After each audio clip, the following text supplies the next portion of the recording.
నమస్తే, welcome to Bahujan times. నేను మీ ఆదిత్య. ముందుగా బులెటిన్ హెడ్లైన్స్.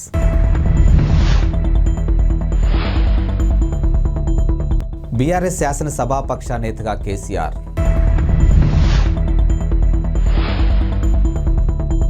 సైబర్ పార్టీ పేరుతో భారత్పై దాడికి రెడీ అయిన అతిపెద్ద హ్యాకర్ గ్రూప్, ప్రభుత్వం అప్రమత్తం.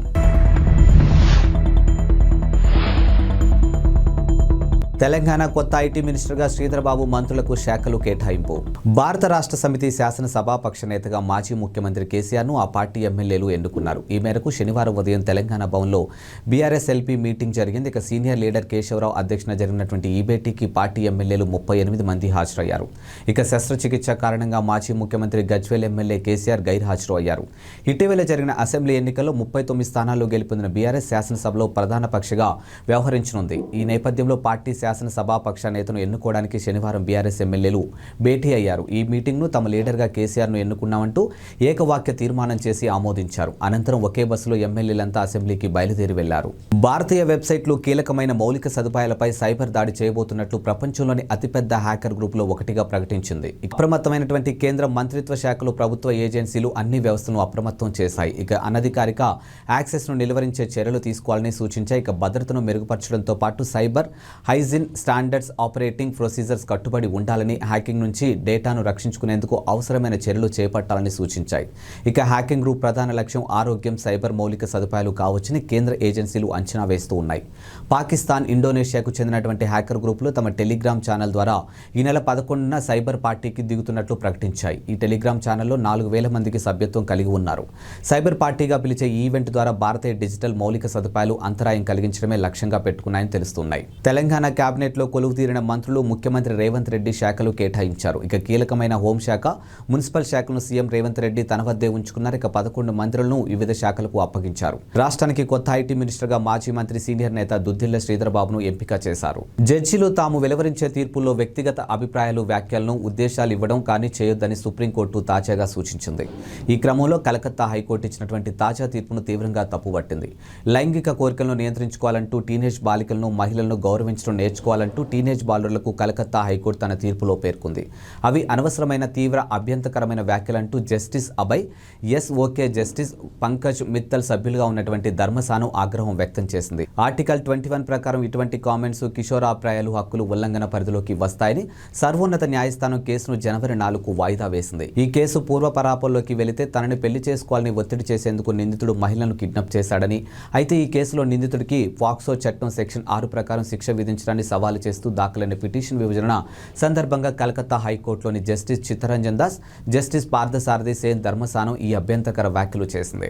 కాంగ్రెస్ అగ్రనేత సోనియా గాంధీ ఈ రోజు పుట్టినరోజు జరుపుకుంటున్నారు. ఈ రోజు ఆమె 77వ జన్మదినం. ఈ సందర్భంగా రాజకీయ పార్టీలకు అతీతంగా ఆమెకు ప్రముఖులు శుభాకాంక్షలు తెలుపుతున్నారు. ఇక ప్రధాని మోదీ కూడా ఆమెకు గ్రీటింగ్స్ తెలియజేశారు. ఎక్స్ వేదికగా మోదీ స్పందిస్తూ సోనియా గాంధీకి పుట్టినరోజు శుభాకాంక్షలను ట్వీట్ చేశారు. ఇక ఆమెకు సంపూర్ణమైన ఆరోగ్యవంతమైన జీవితాన్ని ప్రసాదించాలని దేవుణ్ణి ప్రార్థిస్తున్నానని చెప్పారు. మరోవైపు ఇటీవలే కొంత అనారోగ్యానికి గురైన సోనియా గాంధీ పొలిటికల్గా మళ్లీ యాక్టివ్ అయ్యారు. ఇక రేవంత్ రెడ్డి ప్రమాణ స్వీకారానికి కూడా ఆమె తరలి వచ్చారు.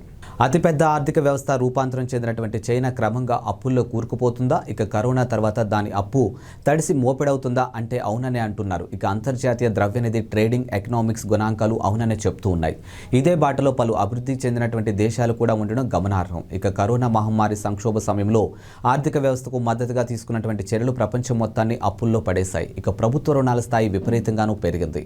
అంతేకాదు అభివృద్ధి చెందినటువంటి అనేక దేశాలు ఆర్థిక వ్యవస్థలో 2021 నాటికి వాటి స్థూల జాతీయోత్పత్తి 100% పైగా ప్రభుత్వ రుణాలు కలిగి ఉండడం పరిస్థితి తీవ్రతకు అద్దం పడుతుంది. ఇక్కడ సంతోషించాల్సిన విషయం ఏంటంటే వృద్ధి తిరిగి పుంజుకోవడంలో ప్రపంచవ్యాప్తంగా సగటు ప్రజారుణం కొంతమేరకు తగ్గింది. ఈ విషయంలో ద్రవ్యోల్బణం కూడా కీలక పాత్ర పోషిందని చెప్పాలి. కొన్ని పన్ను రాబడులు పెంచడం ద్వారా రుణం, జీడీపీ మధ్య నిష్పత్తిని తగ్గించుకోవడం సాయపడింది. తెలంగాణ 3వ శాసనసభ ప్రాంటెం స్పీకర్గా ఎంఐఎం ఎమ్మెల్యే అక్బరుద్దీన్ ఓవైసీ ప్రమాణ స్వీకారం చేశారు. ఇక శనివారం రాజ్భవన్లో జరిగినటువంటి కార్యక్రమంలో గవర్నర్ తమిళిసై ఎమ్మెల్యే అక్బరుద్దీన్తో ప్రమాణం చేయించారు.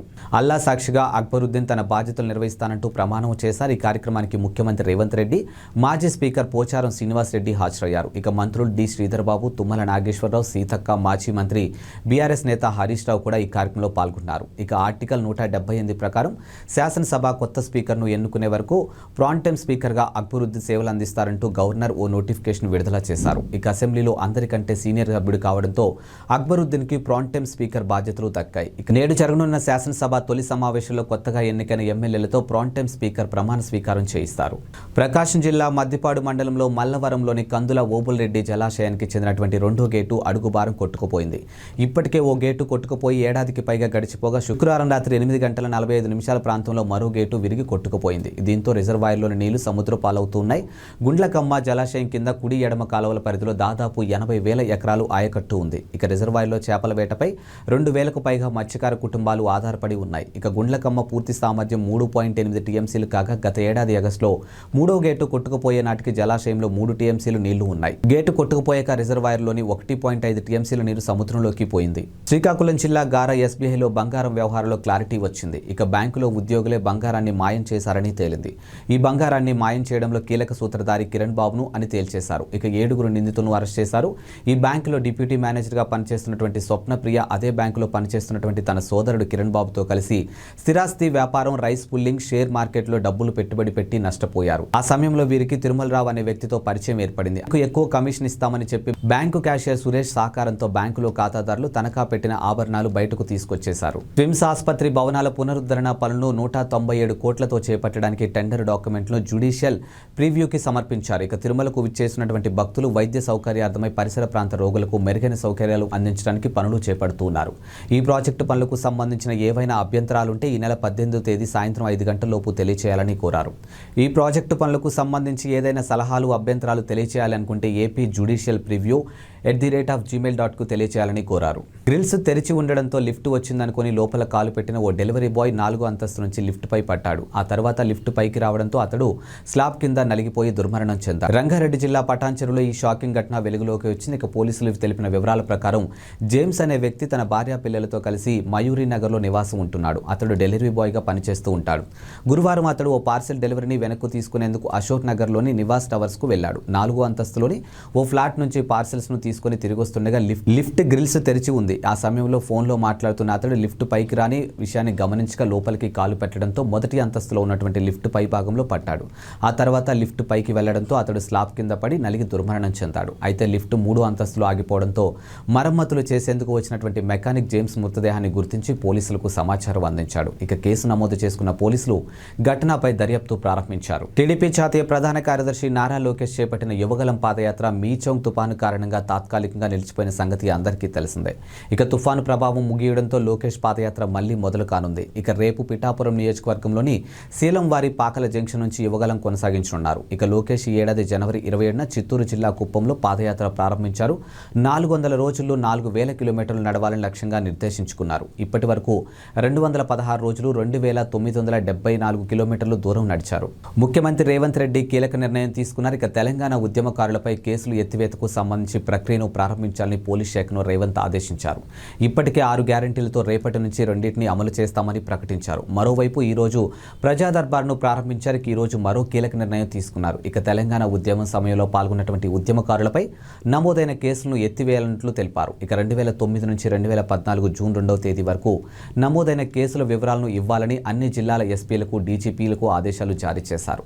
వివరాలు వచ్చిన వెంటనే ఉద్యమకారులపై నమోదైన కేసులను ఎత్తివేయనున్నారు ముఖ్యమంత్రి నిర్ణయం పట్ల ఉద్యమకారులు, ప్రజలు హర్షం వ్యక్తం చేస్తూ ఉన్నారు. టీడీపీ అధినేత చంద్రబాబు నేడు తుఫాను ప్రభావిత ప్రాంతాల్లో పర్యటించారు. ఇక రైతుల సమస్యలను ప్రత్యక్షంగా వీక్షించారు. గుంటూరు జిల్లా వేమూరు నియోజకవర్గం అమృతాలూరులో మీచౌంగ్ తుఫానుతో నష్టపోయినటువంటి పంట పొలాలను ఆయన పరిశీలించి రైతులతో మాట్లాడారు. తుఫానుతో పంట నష్టపోయిన రైతులు కన్నీరు పెడుతుంటే ముఖ్యమంత్రి జగన్ రెడ్డి బాధ్యతారాహిత్యంగా వ్యవహరించడం సిగ్గుచేటని మండిపడ్డారు.